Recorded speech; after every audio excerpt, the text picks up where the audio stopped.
छत्तीसगढ़ भाड़ा नियंत्रण अधिनियम 2011 धारा 1 से लेके 5 तक का मैंने एक वीडियो पहले बना चुका हूँ। नेक्स्ट वीडियो इसमें अपन अंत तक करेंगे। तो अपन देखते हैं धारा 6 से स्टार्ट करते हैं। क्या है धारा 6?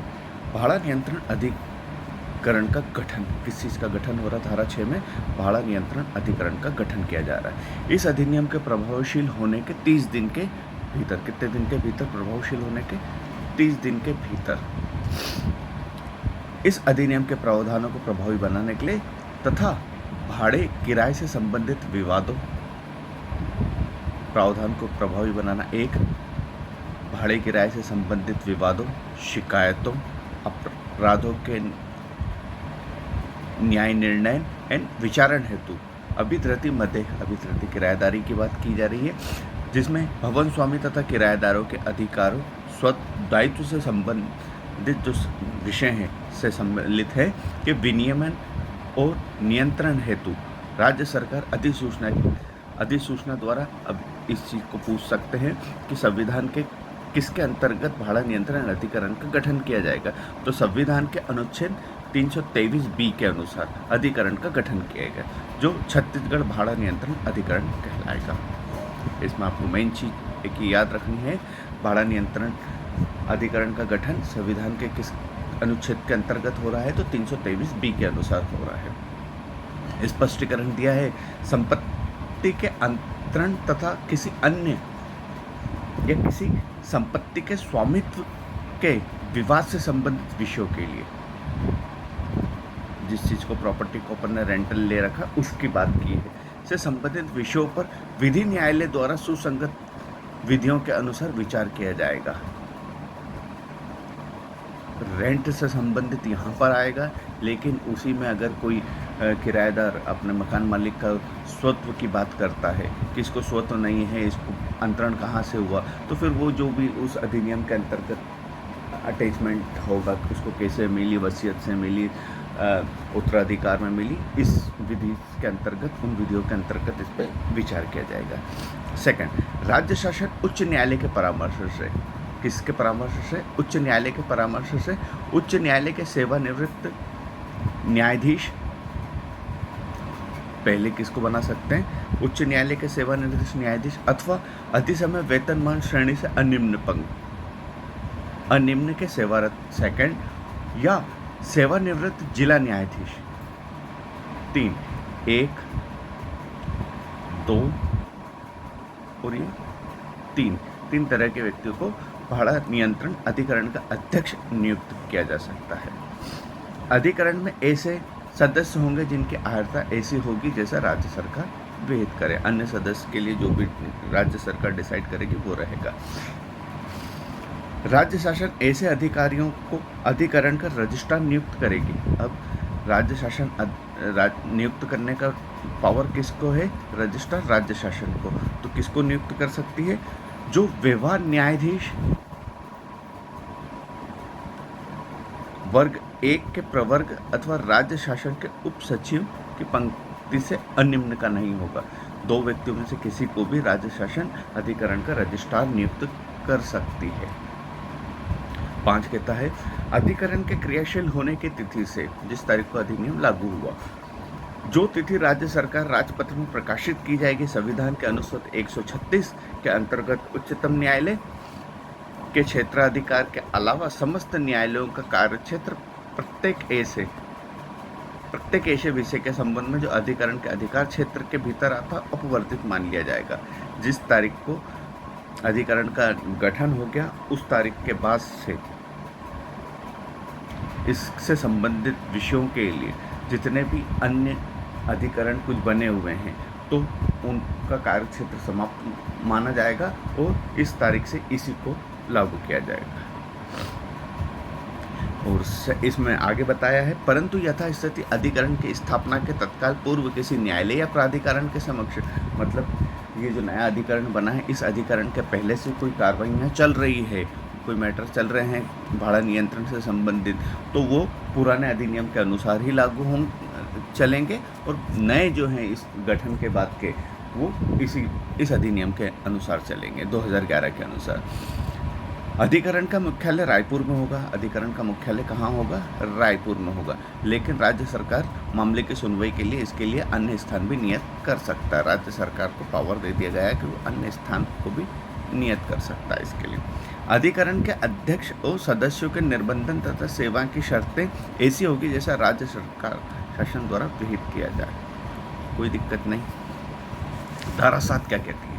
धारा 7 कहती है भाड़ा नियंत्रक की स्थापना। अब भाड़ा नियंत्रक, अभी अपन ने अधिकरण पढ़ा, धारा 7 कहती है भाड़ा नियंत्रक की स्थापना। ये कहाँ बनेंगे? तो ये बनेंगे प्रत्येक जिले में। प्रत्येक जिले के लिए राज्य शासन एक या एक से अधिक अधिकारियों को उप जिला न्यायाधीश की श्रेणी से अनिम्न का ना हो। ऐसे राज्य अधिकारी जो उप जिला न्यायाधीश की श्रेणी से निम्न का नहीं हो, नीचे का नहीं हो, भाड़ा नियंत्रक के रूप में नियुक्त कर सकती है। और कितने कर सकती है? एक जिले में एक या एक से अधिक को भी कर सकती है। तथा उनका कार्य क्षेत्र ऐसा होगा जैसा जिला कलेक्टर निर्दिष्ट करे। और इनका कार्य क्षेत्र बताने का पावर किसको दिया है? जिला कलेक्टर को। इस नियुक्ति कौन कर रहा है? तो राज्य सरकार कर रही है। भाड़ा नियंत्रक अधिकरण के अधीनस्थ होगा। ये किसके अधीनस्थ होगा? भाड़ा नियंत्रण अधिकरण के अधीनस्थ होगा। कौन? भाड़ा नियंत्रक। धारा 8 क्या कहती है? भाड़ा नियंत्रण अधिकरण की शक्तियां व कृत्य। अब भाड़ा नियंत्रक जो है उसकी क्या शक्तियां होंगी, क्या कृत्य होंगे? तो भाड़ा नियंत्रण अधिकरण को ऐसी शक्तियां प्राप्त होगी जैसा शासन उसे अधिसूचना प्रदान करे। शासन उसे बता देगी अधिसूचना द्वारा कि आपको क्या क्या कार्य कर सकते हैं। यह सुनिश्चित करना और संभव करना है कि सदैव इस अधिनियम के उद्देश्य की पूर्ति हेतु भाड़ा नियंत्रक कार्यशील रहे। नियंत्रक की अधिकरण की शक्तियां क्या क्या है कि भाड़ा नियंत्रक जो है वो कार्यशील है, एक्टिव है या नहीं, ये देखते रहना, जो धारा 7 में नियुक्त किया गया। भाड़ा नियंत्रक के किसी आदेश से व्यथित समस्त व्यक्तियों के आवेदन पर विचार करने हेतु अपीली प्राधिकरण के रूप में कार्य करना। अब भाड़ा नियंत्रक अधिकरण जो है वो क्या करेगी? अपीली न्यायालय भी है। किसकी अपीली न्यायालय होगा? धारा 7 में जो भाड़ा नियंत्रक है, भाड़ा नियंत्रक की अपील किसको होगी? यहाँ पर एक नया क्वेश्चन बनता है। भाड़ा नियंत्रक की अपील भाड़ा नियंत्रक अधिकरण को होगी। धारा 2 क्या कहती है? भाड़ा नियंत्रण अधिकरण को अपनी अवमानना के लिए दंड देने की ऐसी शक्तियां होगी जो उच्च न्यायालय प्राप्त होगी जैसा कि वह उच्च न्यायालय है। अब भाड़ा नियंत्रक अधिकरण को अवमानना के लिए दंड देने के लिए कौन सी शक्तियां हैं? जो उच्च न्यायालय को है। तो कब भाड़ा नियंत्रक अधिकरण हाई कोर्ट के इक्विवेलेंट माना जाएगा? तो जब उसको अवमानना के लिए दंड देने की शक्तियां हो। भाड़ा नियंत्रक की शक्तियां एवं कृत्य। अब भाड़ा नियंत्रक जो धारा 7 में अपॉइंट किया था उसकी क्या शक्तियां और क्या कृत्य होंगे वो बताया धारा 9 में। 7 से रिलेटेड 9, 6 से रिलेटेड 8 हो गया। भाड़ा नियंत्रक अपने कार्य क्षेत्र में ऐसी शक्तियों का प्रयोग करेगा, ऐसे कृत्यों का निष्पादन करेगा, ऐसे दायित्वों का निर्वहन करेगा जैसे शासन, राज्य शासन उसको जैसा निर्देश करते, अधिसूचना द्वारा प्रदान करे और निम्नलिखित होगी कि क्या क्या कर सकते। भवन स्वामी तथा किराएदार के बीच विवादों का निराकरण। सबसे पहला चीज़ है उसकी स्थापना इसके लिए की गई है। तो इनके बीच कुछ भी विवाद होते हैं तो उसका निराकरण। भवन स्वामी तथा किराएदार को प्राप्त अधिकार सुनिश्चित करना, ये देखना है कि इन दोनों को जो राइट्स मिले हुए हैं उसमें कोई दिक्कत तो नहीं, कोई वायलेट तो नहीं कर रहा उसके राइट्स को, जैसा कि इस अधिनियम के अंतर्गत उपलब्ध। इस अधिनियम के अंतर्गत भवन स्वामी तथा किराएदार की बाध्यता प्रवर्तित करना। मकान मालिक को और किराएदार को दोनों को कुछ कर्तव्य में बंधे हुए हैं तो उन चीज़ को भी देखना कि ये अपना कार्य सुचारू रूप से कर रहे हैं या नहीं कर रहे। प्रकरण में प्रत्यार्थी की उपस्थिति के लिए क्या क्या कर सकते हैं? सामने वाले पक्ष को उपस्थित कराने के लिए सम्मन के प्रति उत्तर में प्रत्यार्थी की प्रथम उपस्थिति तथा प्रत्यार्थी को जिस तारीख से वह एक पक्षी घोषित कर दिया गया है उस स्थिति से भाड़ा नियंत्रक के समक्ष सभी कार्रवाइयाँ सामान्यतः 6 माह के भीतर पूर्ण कर ली जाएगी। पहली चीज़ यहाँ पर बता दी कि उपस्थित कराने के लिए सम्मन जारी कर सकता है, उसका उत्तर ले सकता है, और अगर कहीं पर सम्मन जारी करने के बाद भी वो नहीं आता तो उसके खिलाफ उसको एक पक्षी घोषित कर सकता है। और जब एक पक्षी घोषित करता है तो भाड़ा नियंत्रक के पास राइट्स आ जाता है कि अब ये अपने समस्त ये जो कार्रवाइयाँ हैं, इन कार्रवाइयों को 6 माह के भीतर पूर्ण कर दे, केस खत्म कर सकता है। अब धारा 10 कहती है भाड़ा नियंत्रक तथा भाड़ा नियंत्रण अधिकरण द्वारा अपनाई जाने वाली प्रोसेस। क्या प्रोसेस होगी, ये किस तरह कार्य करेंगे दोनों। भाड़ा नियंत्रक तथा भाड़ा नियंत्रक अधिकरण दोनों की बात की गई है 6 और 7 में नियुक्त। सिविल प्रक्रिया संहिता 1908 में नियत प्रक्रिया से बाध्य नहीं होंगे। पहली चीज इनको बता दी कि ये दोनों सीपीसी के अंतर्गत बंधे हुए नहीं हैं, किंतु वे नैसर्गिक न्याय के सिद्धांत का उनको पालन करना अनिवार्य है तथा इस अधिनियम के अंतर्गत बनाए गए नियमों या नियमों के प्रावधानों के अधीन रहते हुए स्वयं की प्रक्रिया विनियोजित करने की शक्ति होगी।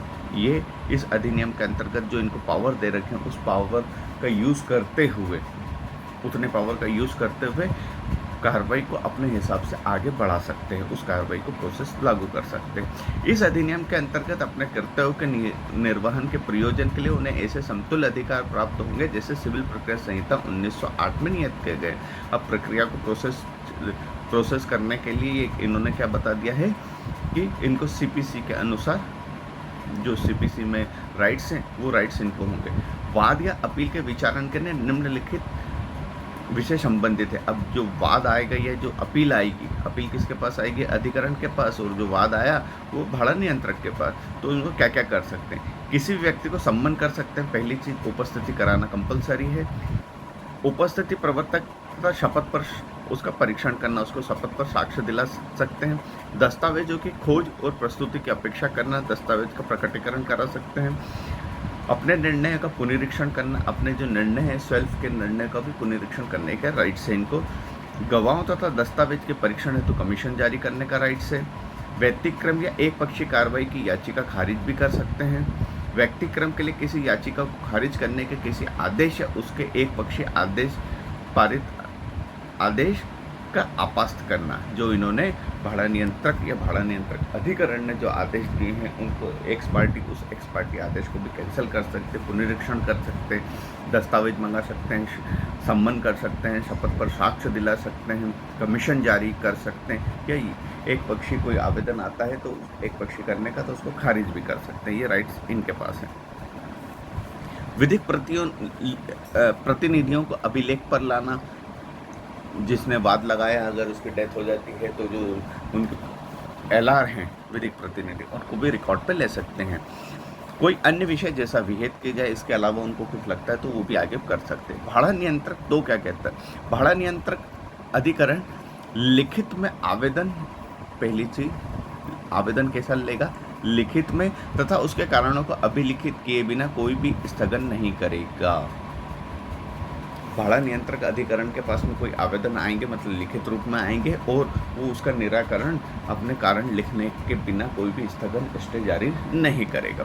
भाड़ा नियंत्रक या भाड़ा नियंत्रण अधिकरण के समक्ष कोई भी कार्रवाई या भारतीय दंड संहिता की धारा 193, 228 के अर्थ के अंतर्गत तथा 196 के प्रयोजन के लिए विधिक कार्रवाइयाँ मानी जाएगी। कब इनकी मानी जाती है, अधिकतर एक्ट में यही है, 193, 228 के अंतर्गत विधिक कार्रवाइयाँ मानी जाएगी। और भाड़ा नियंत्रक को दंड प्रक्रिया संहिता 1973 की धारा 195 तथा और अध्याय 26 के प्रयोजन के लिए सिविल कोर्ट माना जाएगा। कब भाड़ा नियंत्रक और भाड़ा नियंत्रक अधिकारी को अधिकरण को सिविल कोर्ट माना जाएगा, तो सीआरपीसी की 1973 के अंतर्गत 195 और अध्याय 26 के अंतर्गत इनको सिविल कोर्ट माना जाएगा। आदेश का निष्पादन क्या होता है, आदेश का निष्पादन किसी पक्षकार के आवेदन पर